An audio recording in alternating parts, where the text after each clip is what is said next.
नमस्कार, आप देख रहे हैं जनहित टीवी इंडिया। 7 मई को गृह मंत्रालय ने पूरे देश के अंदर और कई राज्यों में हाई अलर्ट जारी किया है, क्योंकि जब से पहलगांव में पाकिस्तान के आतंकवादियों द्वारा 28 लोगों की निर्मम तरीके से हत्या कर दी जाती है, अब पूरे देश में, क्योंकि लोगों में गुस्सा था और अब वो वक्त आ गया है पाकिस्तान को जवाब देने का। 244 जिलों के अंदर हाई अलर्ट है। मॉकड्रिल प्रक्रिया शुरू कर दी गई है। आज 6 मई है। कल मॉकड्रिल की जो प्रक्रिया है वो खत्म हो जाएगी और पूरे देश में हाई अलर्ट जारी रहेगा। जिस समय कारगिल युद्ध हुआ था उस समय तो हम नहीं थे, पर आज की जो स्थिति है हम हैं और देश का तमाम नागरिक भारत के साथ है। पाकिस्तान को मुंह तोड़ जवाब देने के लिए तैयार है। अब पाकिस्तान कहीं ना कहीं घबराया हुआ है।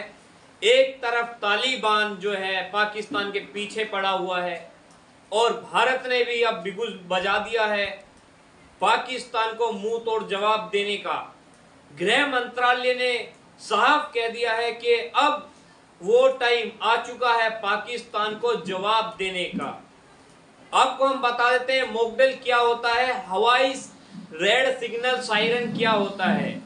ये एक ऐसी प्रक्रिया है जब कहीं हवाई हमला हो, उसमें जनता कैसे अपने आप को सेव करे, कैसे जनता अपने आप को बचाए, आपातकालीन स्थिति में कैसे खुद को बचाया जाए, कैसे सुरक्षा की जाए, इस तरह की तमाम प्रक्रिया होती हैं। हम आपको वीडियो के माध्यम से दिखाएंगे और आप मेरे पीछे वीडियो चलती हुई देख भी रहे होंगे। उसमें दिखाया जा रहा है कि देश के तमाम अलग अलग कोने के अंदर मॉकड्रिल प्रक्रिया शुरू कर दी गई है पुलिस द्वारा और देश के सेना के द्वारा। जम्मू कश्मीर में हो या दिल्ली में हो या पंजाब में हो, देश के तमाम अलग अलग राज्यों में इसकी प्रक्रिया तमाम लोग कर रहे हैं। स्कूलों में कराई जा रही है, मेट्रो स्टेशन पे कराई जा रही है और जम्मू कश्मीर में झील पे कराई जा रही है। जो बंकर हैं उनको भी कहीं ना कहीं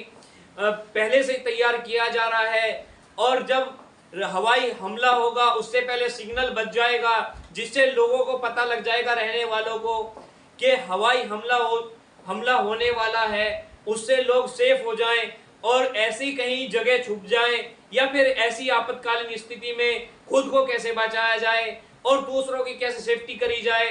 उसमें कुछ मेडिकल से रिलेटेड चीजें भी सिखाई जाएंगी, जिसमें कि सीपीआर कैसे दिया जाता है आपातकालीन स्थिति में, और मौके पे पुलिस भी तैनात रहेगी और आपातकालीन सुविधा किस तरह से पहुंचाई जाए उसके लिए जो सरकार है, गृह मंत्रालय है और हमारे बीएसएफ के जवान हैं, सीआरपीएफ के जवान हैं और स्टेट पुलिस के जवान हैं, वे लगातार कोशिश कर रहे हैं। आप मेरे पीछे वीडियो में देख सकते हैं।